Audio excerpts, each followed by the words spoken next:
Sometimes you just want to play a classic. Like Galaga. Probably the first... It was not the first shoot 'em up, although you could reasonably argue it was more of a shoot 'em up than Galaxian and Space Invaders was. I was never really into Space... I played quite a bit of Space Invaders on the Atari. I was never really... And I played some PC ports, some bootleg PC ports of Space Invaders back in the day, but I was never really a fan of it. I actually did have a video where I played a PS4 game called Hell Warders, I think it was called. Or was it called Helmut? Yeah, Hellmut, Helmut. That game included basically a remake of Space Invaders. Sort of a redo from the ground up. But again, I was never really a fan of Space Invaders. It's just, it's just hide behind shields and shoot occasionally. And with proper timing, the game becomes a lot easier. But it was like, it was the late 70s. What were we going to do?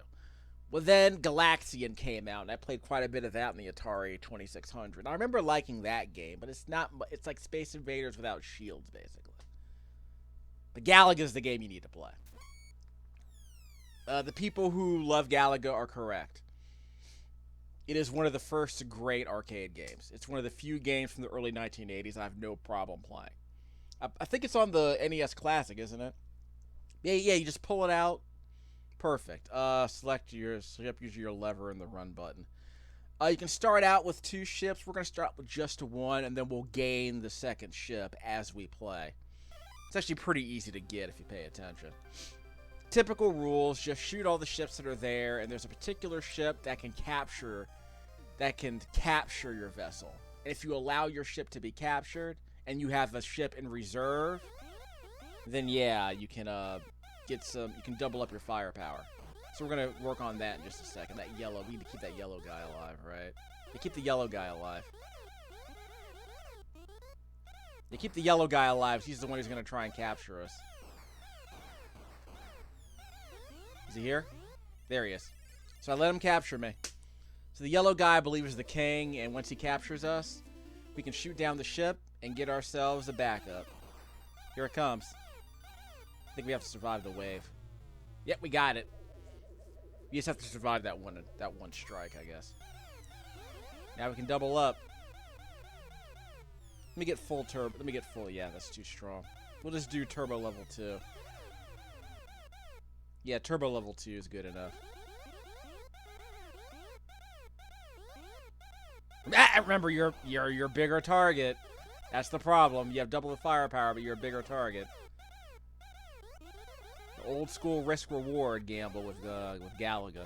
Still in effect. Some of these ships will combine, so keep that up. Should have left that yellow guy alive. That's okay. In fact, I can probably just reload a game save. If I die, I can reload that game save where I got my double ship. But I want you to see me get captured right away, so you get that double firepower. So that's always fun. Bonus level. Oh, missed one. I missed 3 of them. I think you get like an extra life or some score bonus if you get them all.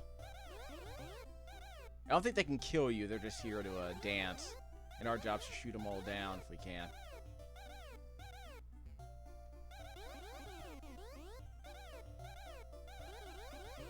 Yeah, the good thing about turbo fire is you can unleash it whenever you want. If you just let off the fire button, then you can hold the button down and get that turbo fire. I don't think we have turbo fire here.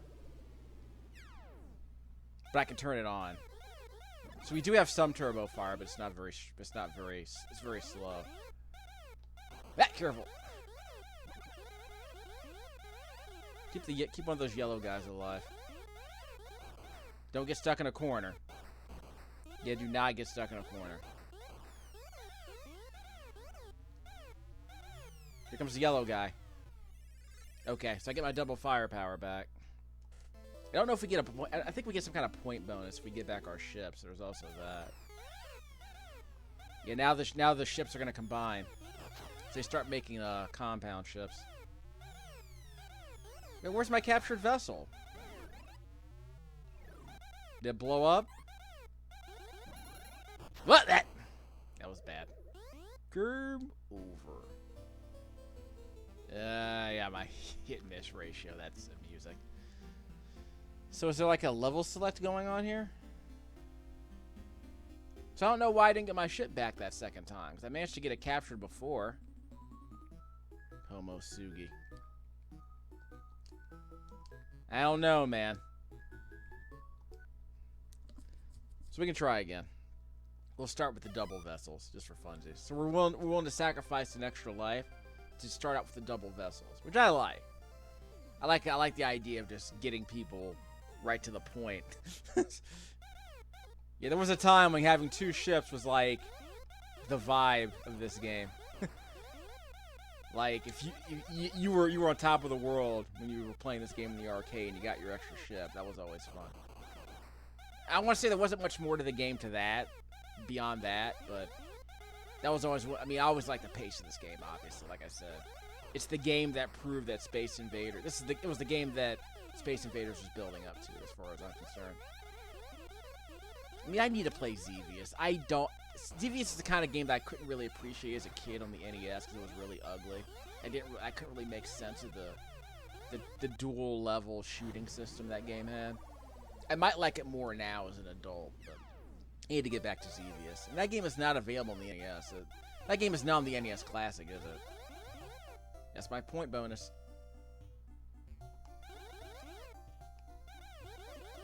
Yep, so you actually gotta time it right.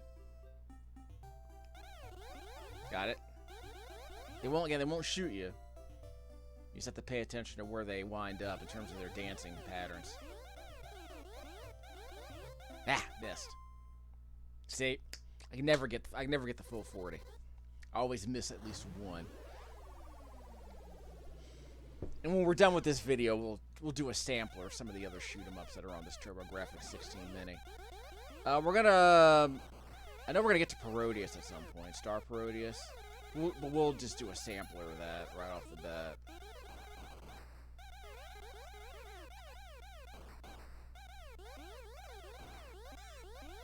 And I want to say there are a couple of Spriggan games I want to take a look at.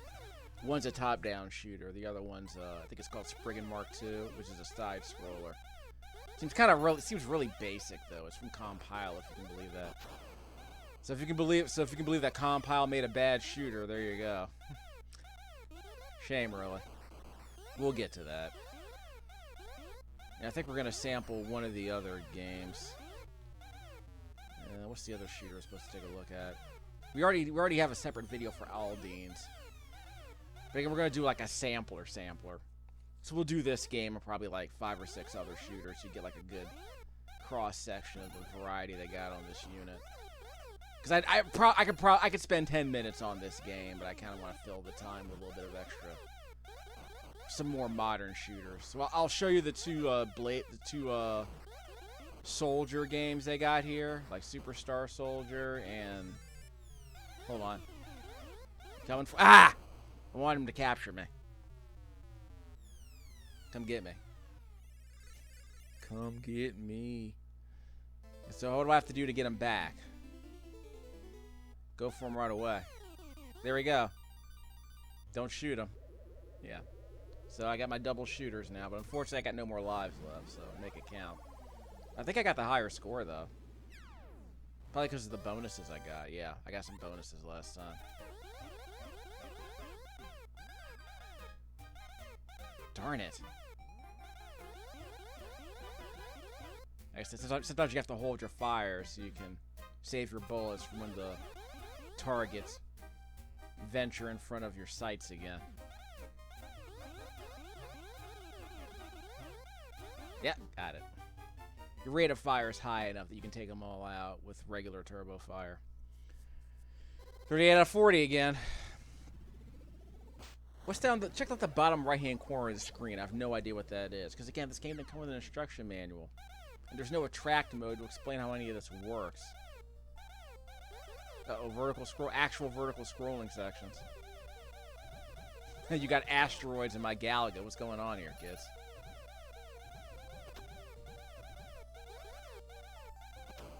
So, Galaga 98. Galaga 88, huh?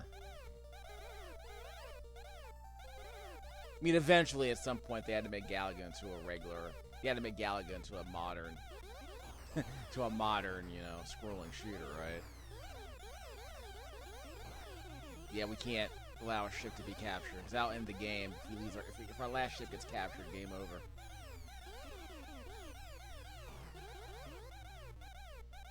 Yeah, I guess the alien pilots jump out of that ship. The 4-member crew jumps out of the ship as it explodes.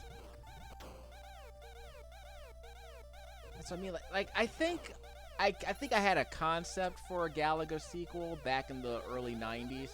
I didn't really give it much thought. I just treated it like a I want to say there were a bunch of like, it was like Outrun in a way, where it's like after you completed a level, you got to determine whether you wanted to go to the left side or the right side. And I don't remember. I think there were different kind of guns you can get too. I have to look. I wrote up some design documents. I'll see if I reckon I wrote them when I was in middle school. So I'll see if I can find those design documents. I'm pretty sure I came up with a sequel to Galaga. With like, you know, like I said, like a Darius Outrun kind of thing, where you could select different stages every time you completed a wave. And I don't know if you could shoot down certain enemies to like unlock special areas. I don't remember that. We have actual bosses in the Galaga game. Down he goes. No, this is no blazing lasers.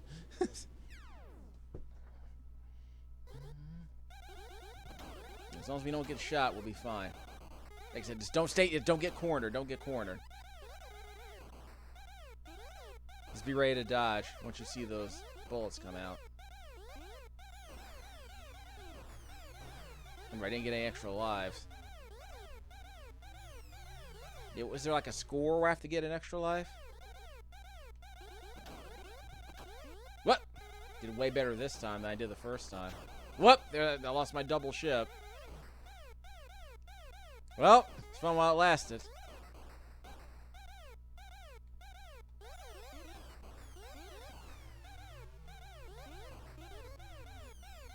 This has a bit of juice to it. I mean, I like it more than Splatterhouse. If you want to start comparing like late '80s arcade games, although this technically isn't an arcade game. Ah, crap! Game over. So how did we do? So what do I have to do to get to the top level? Because I'm stuck here on the bottom row. I mean, I guess we can try it one more time. Yeah, got the high score, though. Yeah, I'll see what I have to do to get to the top of level. I don't know what's going on.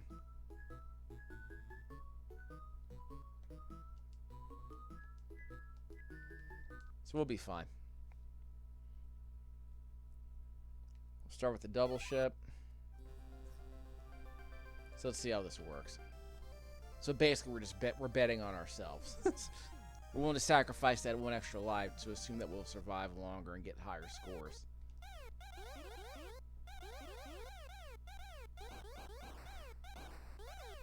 Yeah, I got all the ships in the. Yeah, I got all the ships in the wave. They didn't give me any bonus points for that. Wow, that one purple frog got away from us. Yeah, just shoot everybody. We're not trying to get our ship captured.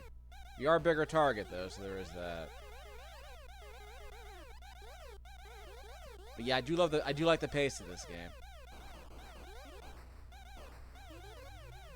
So I guess after this, we can sample. What is it? I want to sample a bunch of games. We'll sample the 2 Spriggan games. And then we'll sample sample the 2 Soldier games, Soldier Blade and Superstar Soldier. Soldier Blade is the TurboGrafx game that's included on this mini console. Superstar Soldier is Japanese only for some reason. I want to say both games came out. I want to say Superstar Soldier did come out in America. I want to say Superstar Soldier is the earlier game and Soldier Blade is the sequel. Though apparently it was the unfinished sequel. Like a bunch of ideas got dumped out because they had to meet a deadline or something. But I do want to get some video footage of both games because I do have a I do have a Soldier Blade video, and I want to clearly distinguish in one video the difference between the first stage in Soldier Blade and the first stage of Superstar Soldier. You can see the different power-up system that's in that game, too. Because Soldier Blade has Superstar Soldier has different weapons. Different music, of course, but that's what I mean. I'm trying to establish something. I captured that crystal. Does it make me invincible? Well, apparently not. Maybe I should let my ship get captured again?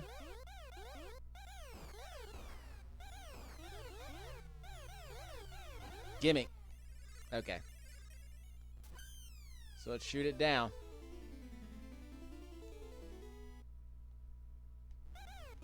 I shot it. That was the problem. And that super ship takes multiple shots to bring down, so I shot the ship before it could be recovered. Got the extra life though. That's good. Guess that means I gotta allow my ship to be captured again.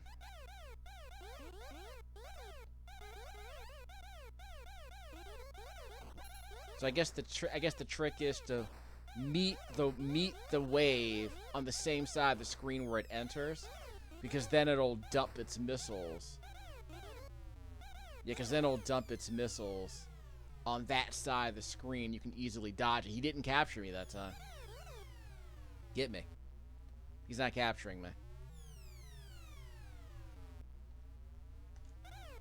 Maybe he can't be the last ship. Maybe he's not allowed to be the last ship on the board and capture me. Now, I don't think I'm not gonna get 100,000 this time, but I'll do okay.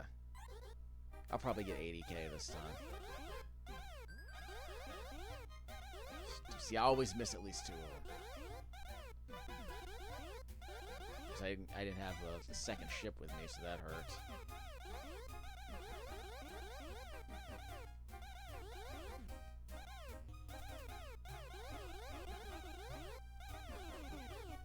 Darn it. Ah!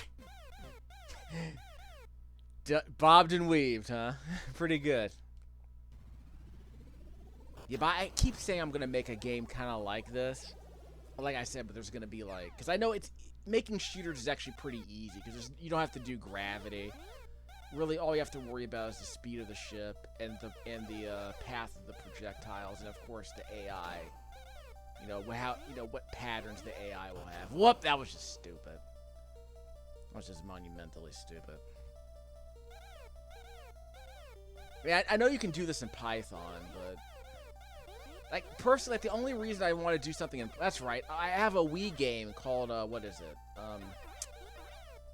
What's it called? Blastworks. Build, Destroy, something like that. It's based on a game called Taki Fighters, I think.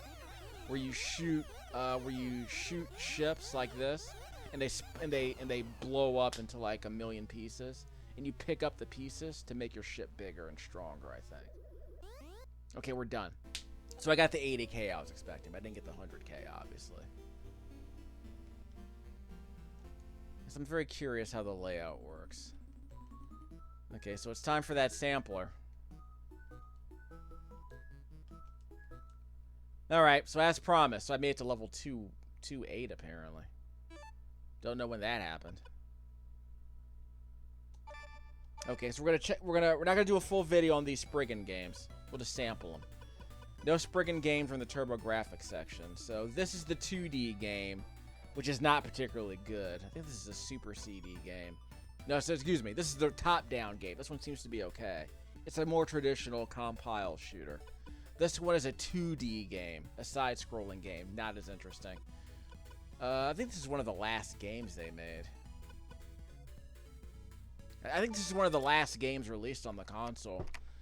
Needed a Super System card to run, but there's really nothing fancy about it. They have voice acting in here, so I might shut up long enough for you to hear it.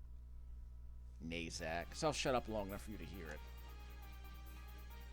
Yes, it's a compile shooter. From the makers of a Zanak, Gunnak, Space Megaforce, my favorite shooter of all time. Blazing Lasers is on this console.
unmute the mic. Naxat. They were the guys who worked on Burai Fighter on the NES. They were a variation of, I think Taxan was their American name. I played very few games by Taxan. I did not play Low G-Man. I didn't play the first G.I. Joe NES game, which apparently isn't bad. But, you know, licensing problems probably keep it off the Wii store and all of that. So you're going to have to go to the dark corners of the internet to actually find that crap, apparently.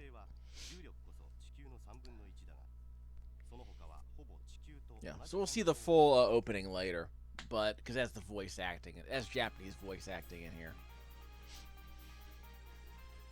See, a Red Book soundtrack that's not particularly great, as I recall, but I'll pay more attention to it later. I know now, if some of you old school fans, your old school shooter fans are like, hey, Compile did this game. That's amazing. Well, letter and voice.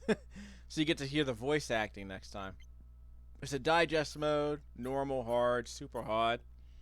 We'll do digest mode, but again, we're not going to do it. We're not going to go deep into this.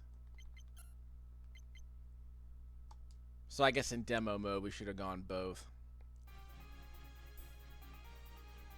But let's see if we can. I mean, we're not going to be able to read what they're saying because it's all going to be in Japanese anyway. So let's be honest. So we'll do a quickie. Again, I'll just show you this. We'll show you the 2D side-scrolling Spriggan game. Then we'll show you the top-down. There was the Senshi Spriggan game. That seems to be way better. That game's more like a traditional top-down compile shooter. I think this is like the only. Is this like the only side-scrolling shooter they made? I thought they were conjoined twins.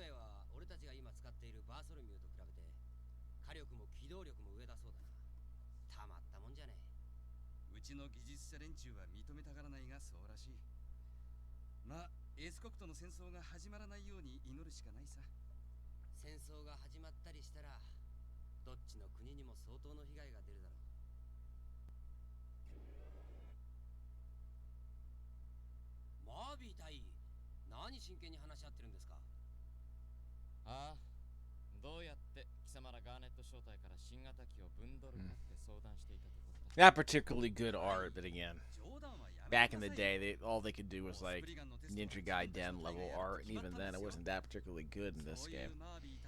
Ninja Gaiden had much better art during these cinematic cutscenes than this game does, obviously. So if you turn the demo on, you get these cutscenes. Otherwise, you just skip right to the action. I want to give you a taste of that. We'll go deeper into that later. Okay, so the screen's about, it's about this. These levels are about 2 screens high, apparently. Yeah, they're gonna get interrupted by cutscenes, so just keep that in mind. Press start, and you can adjust the different guns you have. How do I adjust use up and down the D-pad? Then we can adjust demo mode, letter off. We can add the voice. Move speed, we'll set it to level 2. So we have a regular gun, like this one that has unlimited ammo. We have this gun, which is homing missiles. Apparently, you double tap button 2 to unleash these consumables. This is a lightsaber. I guess it's the beat saber. A beam saber, not a beat saber. You have a bomber. I guess it's a rocket launcher. So let's show you the regular cannon first. We can unpause the game. You can press select to switch to your weapons on the fly without pausing the game. Double tap. Double tap. So we double tap the fire button to shoot those homing missiles.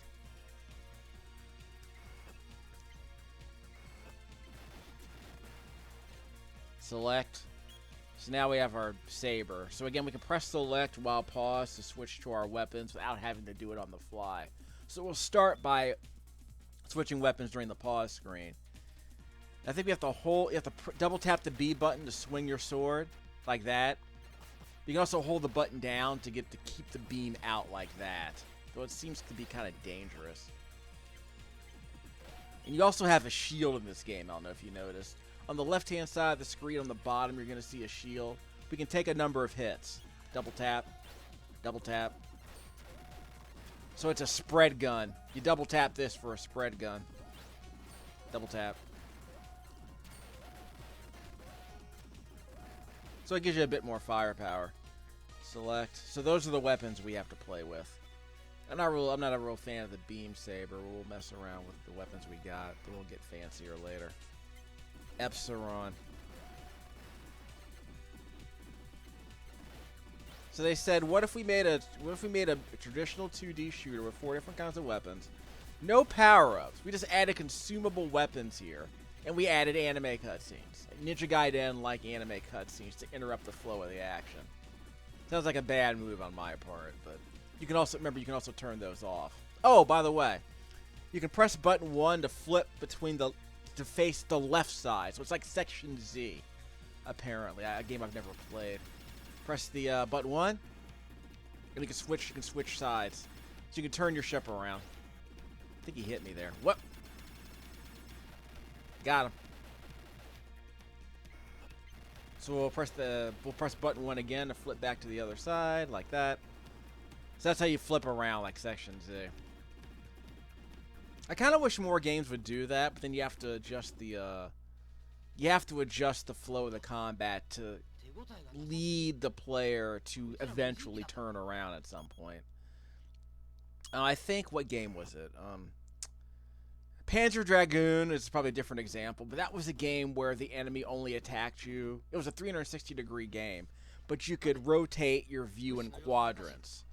And in that game, the game never wanted to have enemies attack you from behind. So the game did this thing where it's like, okay, the enemy will only ever appear on one of the 4 quadrants. So your idea was to rotate your ship use your radar to rotate your view and target the quadrant where the enemies were coming from. But as I recall in Panzer Dragoon, the game would generally keep the enemies in front of you. In the first 2 Panzer Dragoon games, anyway. The game would generally keep the enemies in front of you, but then ultimately lead your eye towards the alternate areas. They would kind of lead your eye to say, okay, this enemy's going to start in front of you, and then it's going to try and swerve behind you. So that became a thing the game would do. The enemies would always appear on one side, and if they ever tried to get behind you, the game would make it obvious that that's what they were doing.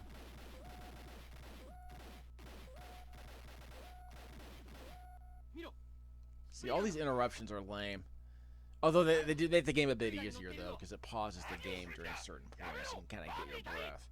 But if you keep the demo mode set to off, all these cutscenes don't appear. So you can play basically uninterrupted.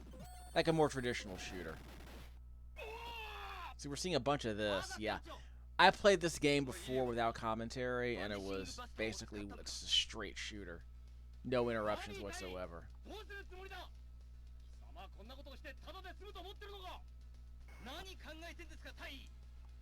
Conlod. Marvy!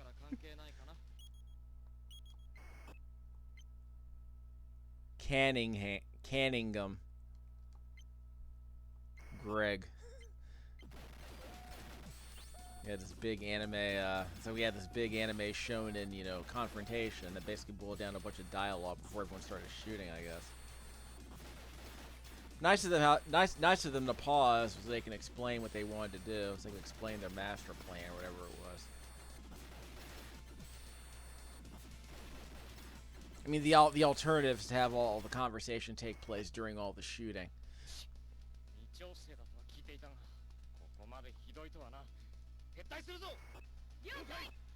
Yeah, so it's like, what if we made like a bog standard 2D shooter with no power-up system? Just consumable weapons with limited ammo and uninterruptible cutscenes. Thankfully, you can turn them off. But I do like the idea that you have a shield, so you can stay alive longer than you can in most shooters. I mean, it's kind of like Lords of Thunder, which is also on the TurboGrafx-16 Mini. But you only have 1 life in that game. I don't know if it's that bad here. Well, wait, make things interesting.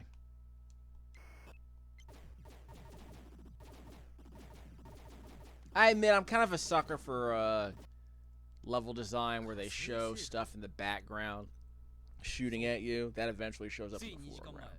Ninja Warriors does that. Battletoads on the Super NES did that. Kadash did that on this very same console. Though the scale was different. This dude's robot suit has nipples. Okay, we're moving along. We'll come back and play more of this later. I'm not really thrilled with this game. In fact, I'll probably give you a bit more of a teaser because I'll show you the asteroid level. Demo mode is off here. We'll just set it to letter and see what happens. Didn't I see this in a Cybernator? Yep, Cybernator. Was it Assault Suits Vulcan? I believe in Japan. But Cybernator was the North American game that Konami made, where you had giant robots in an asteroid field. Of course, that was a 0G. This level would have been in 0G, so your ship would constantly maintain momentum. So you could never stand still. You were always moving up, down, left, or right until you changed directions. The game always had momentum. Okay, so I turned on the voice. Okay, so you get the idea. Okay, so we're going to go to the other Spriggan games. I'll show you the difference. That was Spriggan Mark 2. Seirei Senshi Spriggan. This is the top-down shooter that I prefer. This is a traditional CD-ROM game, not a Super System ROM game. So, like, the game we just played was a Super System CD-ROM, so it's supposed to be more powerful. This is a traditional CD-ROM.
I was hoping there'd be a demo mode at some point.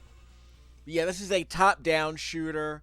Looks more like this looks more like a Musha Aleste, doesn't it? For those of you who played the Sega CD game, Super NES fans like myself remember Space Megaforce. So that game was a top-down shooter like this one. This one seems to be more like Musha Aleste, actually. Mega Aleste, I believe it was called. But I think Musha. Musha was the Genesis game I still haven't played to this day, but it's supposed to be a really good shooter. The game's trying to explain all the different weapons and what they do. We're just gonna kind of wing it. In fact, I'll probably just end up doing the carnival mode, which is just a 2-minute caravan mode, just for fun to just kind of give you a taste of what the game has. But again, super fun game. Might be really good.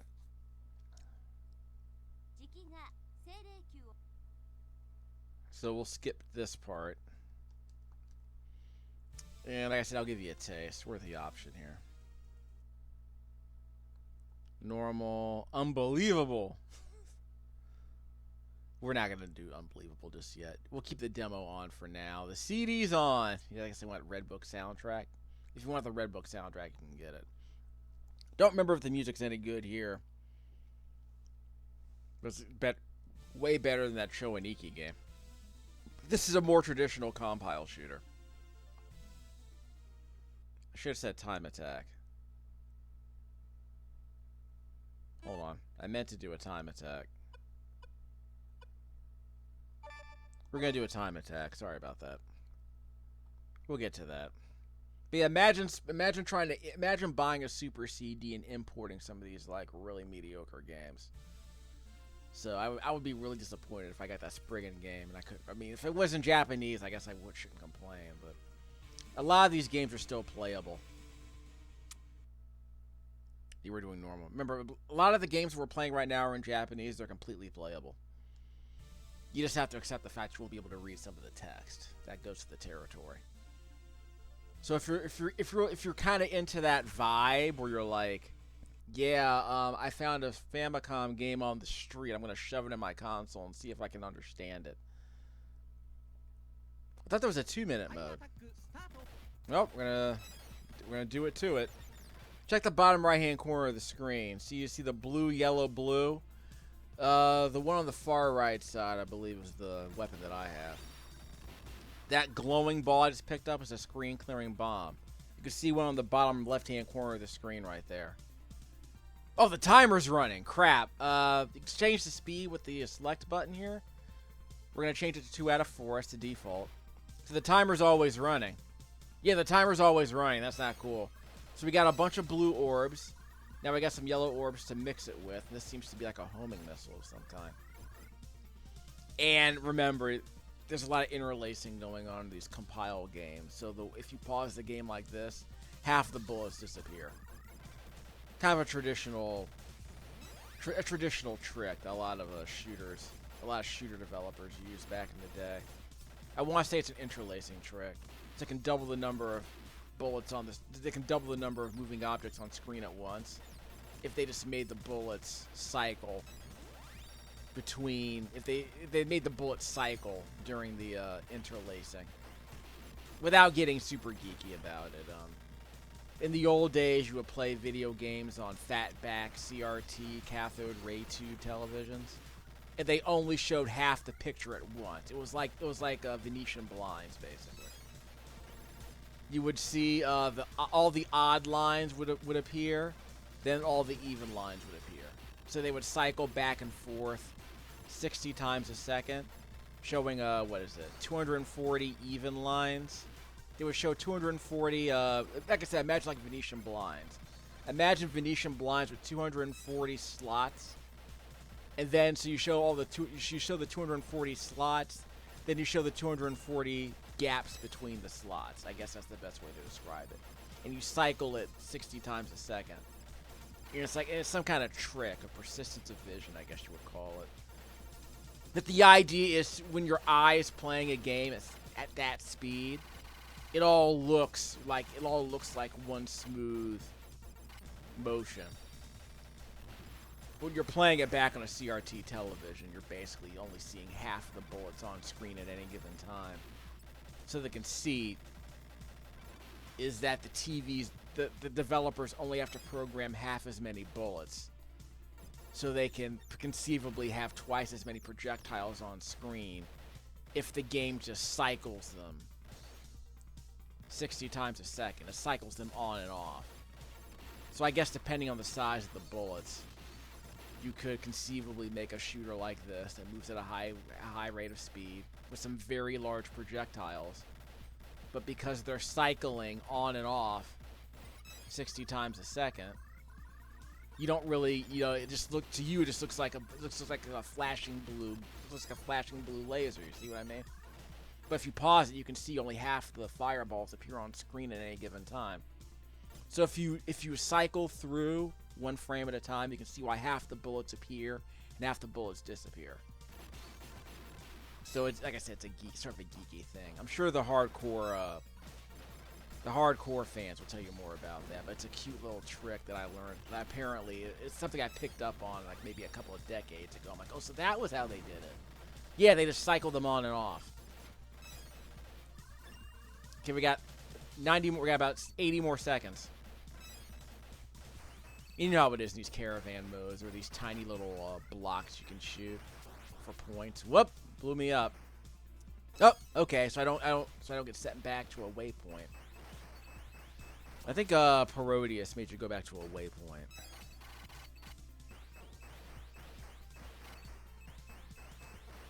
Yeah, but you get the idea. Like I said, we're just gonna spend a few minutes with each shooter. So what's next on the agenda? Probably Star Parodier. It's another top-down shooter. I'm getting destroyed out here, dog. Hey, I meant to press button 1.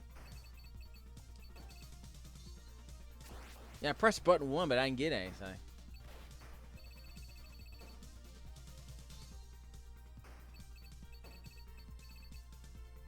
Ah, careful.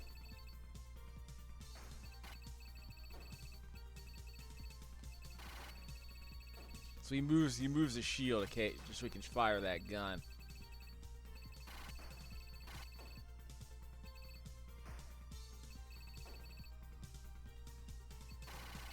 Yes, that's the trick. Yes, I'm gonna run out of time. Okay. But I guess if you had a really powered up ship, you might have been able to get through them in 5 minutes. That's how these caravan modes work. You just get as many points as you can. Your time, retire. Oh well. You saw what score I got. I just have to survive next time. I didn't last the 5 minutes, apparently. Okay, return to the menu. Again, traditional top-down shooter. Should be loads of fun. Star Parodier is another one of them super CD-ROM games. This one's got some Japanese voice acting at the beginning. We won't sit through the whole thing, but it's a cute 'em up, so it's a lot cuter than the hard anime shooters we've been sampling over the last few minutes. I'll let you listen to the voice acting. 人類とマザーブレイン軍との戦いは小型戦闘機ネオシーザーの活躍により人類の勝利に終わった。星々は光を取り戻し、宇宙には再び平和が訪れた。しかし、すべての人々が平和を感じていたその時、宇宙の片隅でマザーブレインの細胞が少しずつ確実にその力を取り戻そうとしていた。ここは惑星パロソン。地球と友好関係にあるこの星は地球と同じような文明を持ち、人類によく似た人たちが平和に暮らしている。そしてこの星はマザーブレインとの戦いの場所に一番近い惑星でもあった。もしもし、こちらパロソン警備隊北海道本部、地球守り隊聞こえますか？もしもーし、早く出てよー。はいはい、こちら地球守り隊神楽坂支店感度良好です。どうぞ。もしもし、こちらパロソン警備隊。うちの中枢コンピューターに何かが侵入して防衛機能が麻痺しちゃったみたいなのよ。それで調べてみたら、あの時オタクがやっつけたあいつが暴れてるみたいなの。だから早く助けに来て。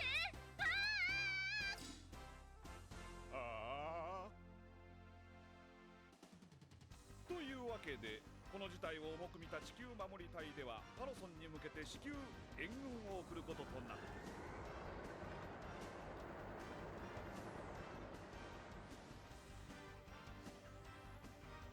デルタ湾より各機へ敵機多数警戒エリア内へ進行中。スクランブル部隊発進スタンバイ。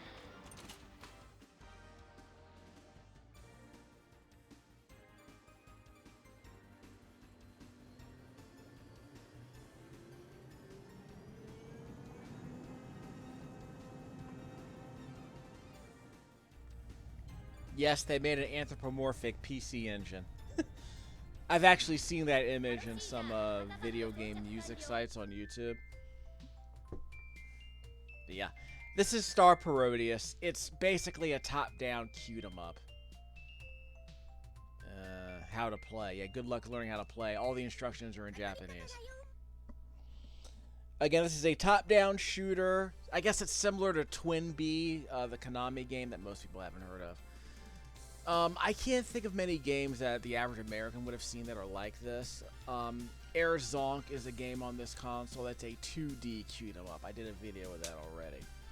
That was a quickie sampler video. I'm probably going to play it again, but it's no big deal.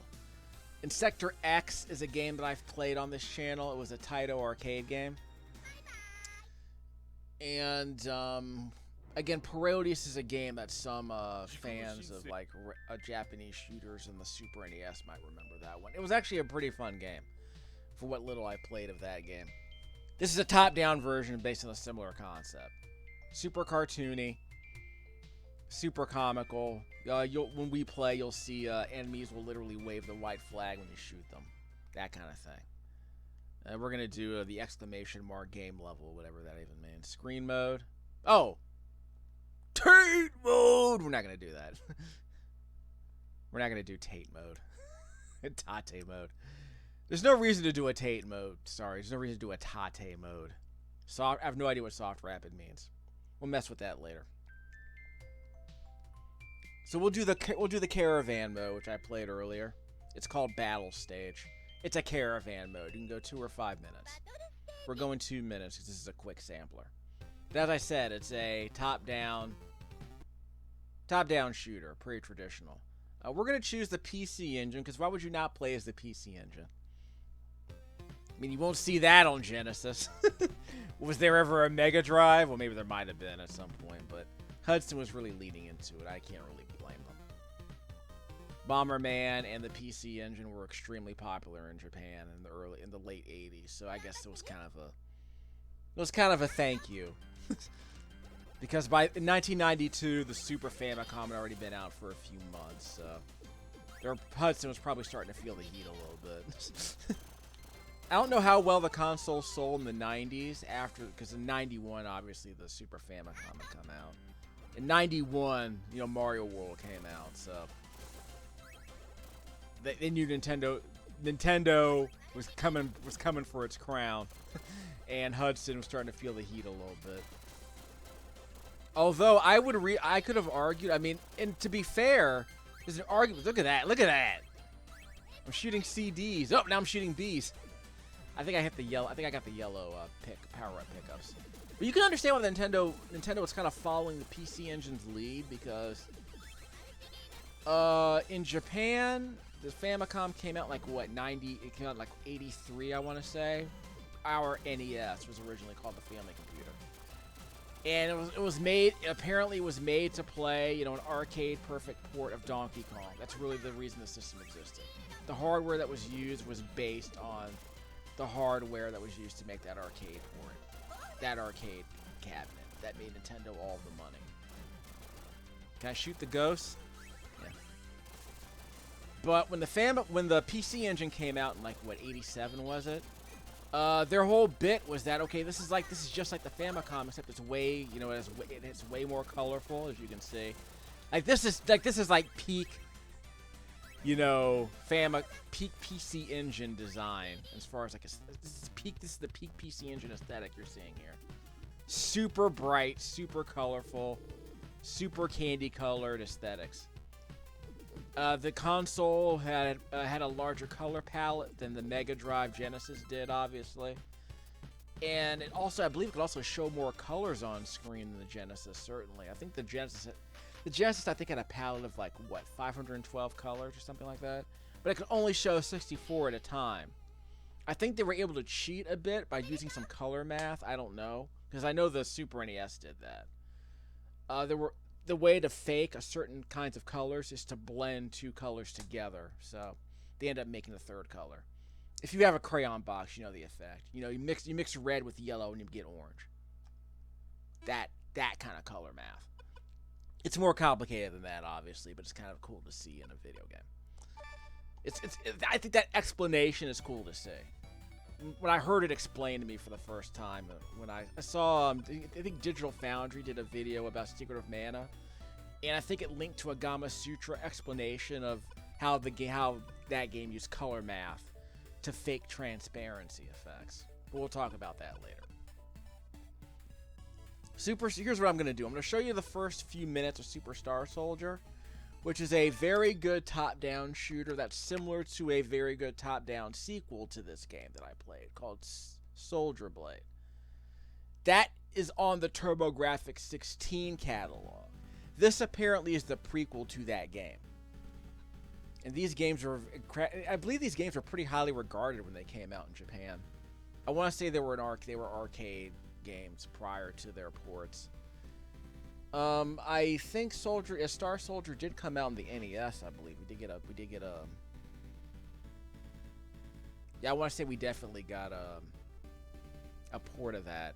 I never played it. And I want to say this game was one of the first TurboGrafx-16 games to come out in the United States. The translated version is not available on this console, apparently. But this game is completely playable. We're going to go to... Actually, we're not going to go 2 minutes. We're going to do a normal game. In fact, let me just show you how it looks. So again, it looks similar to Soldier Blade, obviously. But we're going to play through a few minutes so you get to see the difference. As usual, you could...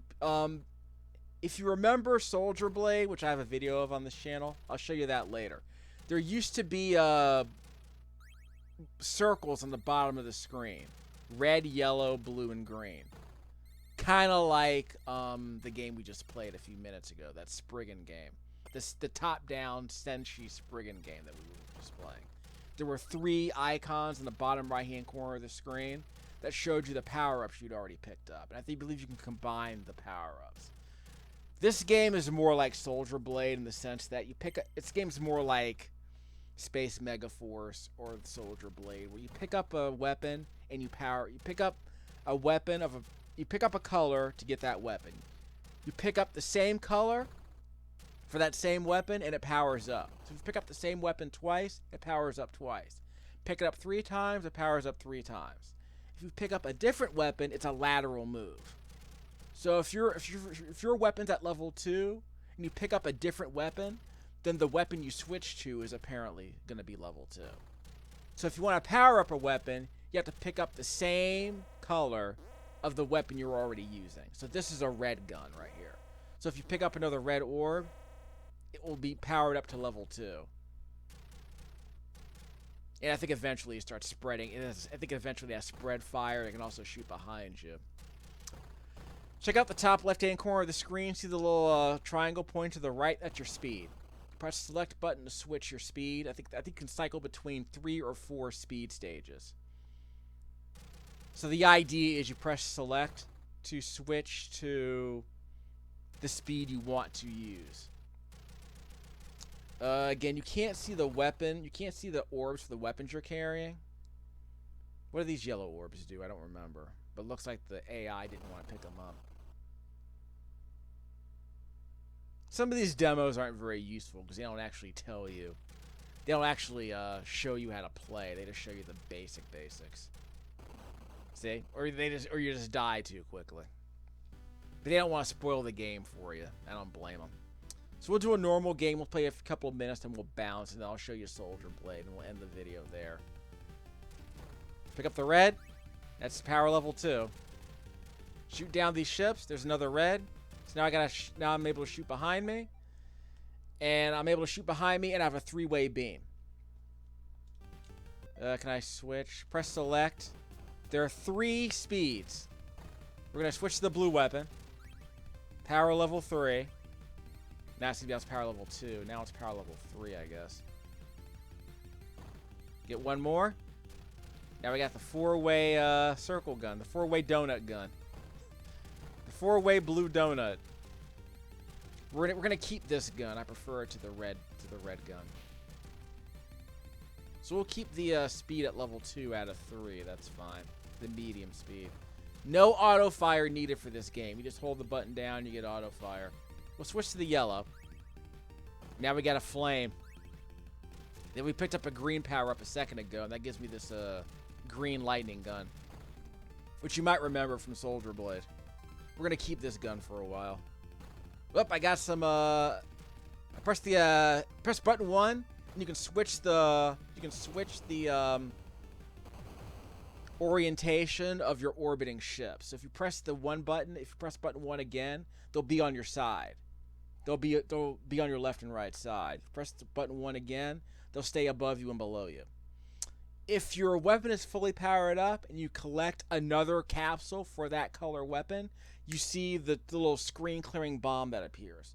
So you don't have screen clearing bombs that appear at will, but if you pick up the same power up capsule after your gun is already maxed out, that unleashes the screen-clearing bomb, and you saw that a couple of seconds ago. Press the button 1 again, and we're going to switch our ghost ships to the sides, so they'll cover our flanks. Oh, there's a power capsule floating down here. We can hold it in place by shooting at it, and that gave us a screen-clearing bomb. It was a flashing icon. I think these things are... I think the orbiting ships are invincible. I'm not sure. But they are protecting my sides, see? I don't know if they're... Yeah, they're absorbing fire, too, so that's good. But you can see this level is different from Soldier Blade. And I picked up the... I had a max-powered W gun, the green W gun, and I picked up that capsule that unleashed the bomb. I'm going to switch to the blue gun now. I kind of prefer this weapon. I love these really large circles. That's all it is. It's like, it's just literally just a circle. It's just a wave of circles. I think I took a hit there. By the way, every time you take a hit, your weapon power's down. So this game is not about one-hit kills. It's about surviving long enough to keep your weapons charged up so you can take another hit. As long as your weapon is charged up, you can take another hit. And I guess we're done. We're going to end the video pretty soon. Got the screen-clearing bomb because I got the flashing power-up icon. Yeah, see, this game's fun. I'm going to play a lot more of this game. And just to establish the difference, so you get to hear a bit of the music, too, so that was good. Woo! Okay, we'll come back to this game. Yeah, we're definitely going to play more of this. Okay, so just to establish the difference between the two games, we're going to go back to the TurboGrafx-16 catalog, and I'll show you the American game that's actually on this console. Soldier Blade. I have a video of this on this channel already. But I'll just show you the first couple of seconds of the opening stage. So you get to see how different the weapon system is. So if you're wondering what the difference was between the two games, there you go. Screen mode. Tate mode. Tate mode. That's a game sack thing. I mean, yeah, it's Tate mode, but you know it is. Okay, so I'll show you the normal game. I'll show you the first few seconds of the first stage. The challenge mode is like a timed caravan mode. I believe it's 2 minutes or 5 minutes. So a lot of the games on this console have caravan modes. So there are only 2 speeds, high and low. This is the sequel? But I think I do prefer the music for this stage. And you can see on the bottom right-hand corner of the screen, that's the color of the weapon I just picked up. So that's a feature that was not in Superstar Soldier. And like in Seirei Senshi Spriggan, the top-down Spriggan game that we played, you can see the icons in the bottom right-hand corner of the screen below the number of lives I have in reserve. So every time I pick up a power capsule, you'll see a list of all the colors I've picked up. You can have up to 3 colors. And you can press button 1 to unleash a super shell, which consumes the weapon that's in brackets there. It unleashes a super shell of that particular weapon.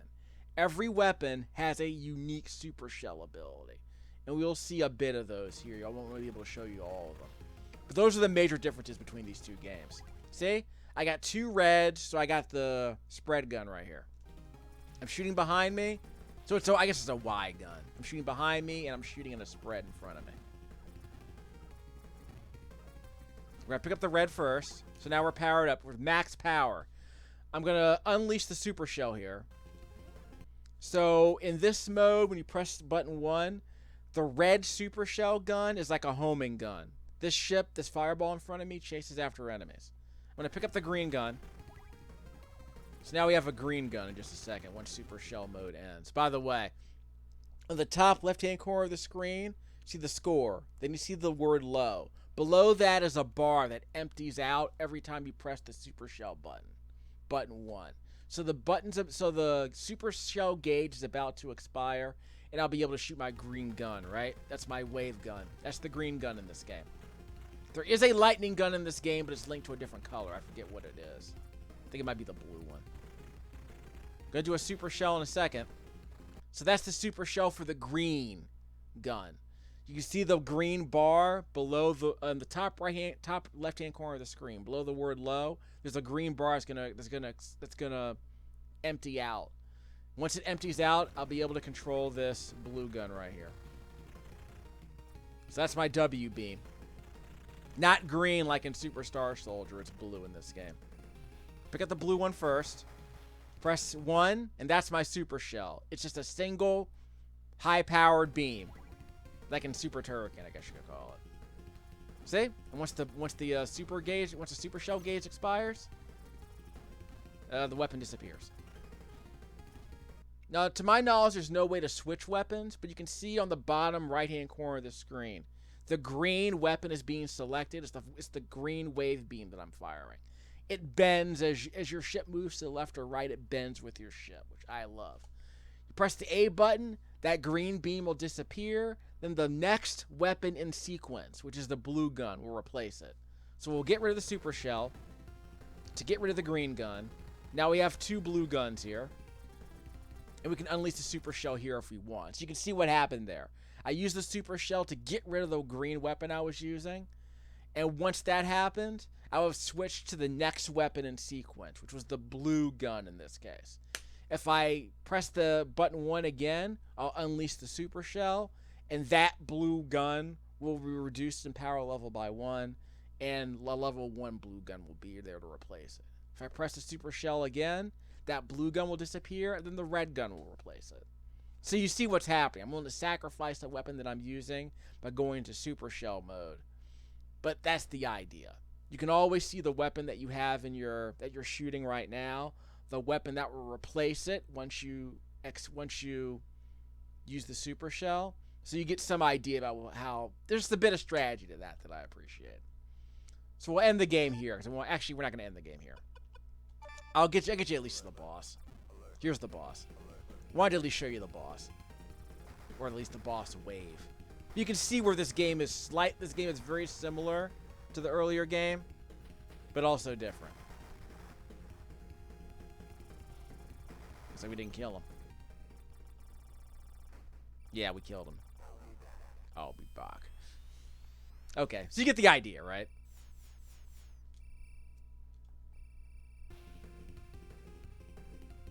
Yeah, we'll go back to low. Give me the blue. Super shell. I'll take the green, and I'll get the wave beam. Which I think is not as strong, but it's got a fantastic. Like I said, I love the wide area of fire. I love how it bends like that every time I move my ship. Big fan of that. I love bendy guns. I realized that in the last couple of years. Ever since I started playing more super shell, give me the blue. I'll take the red. Ever since I started playing more TurboGrafx games, I realized I really love bendy lasers. I love lasers that bend with your ship. So I don't believe I played any other shooters on the Super NES or the Genesis where I had a bendy gun. It feels weird. It feels like it should be in every game. Love bendy guns. Although this is pretty much serves a similar effect, but the ability to bend a laser is kind of great.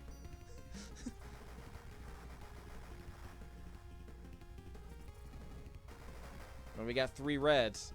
We can unleash the super shell here. So we're going to end the video very shortly. But again, I've played enough of this game to know how some of it works, and I want to play more. This is one of the better games on the console, I think. I'm a big fan of it. So I'll be playing more of this and Ninja Spirit and stuff like that. Okay, so let's end this video. We'll sample more shooters later. I wanted to give you a sample of the top-down shooters and some of the related shooters on this console.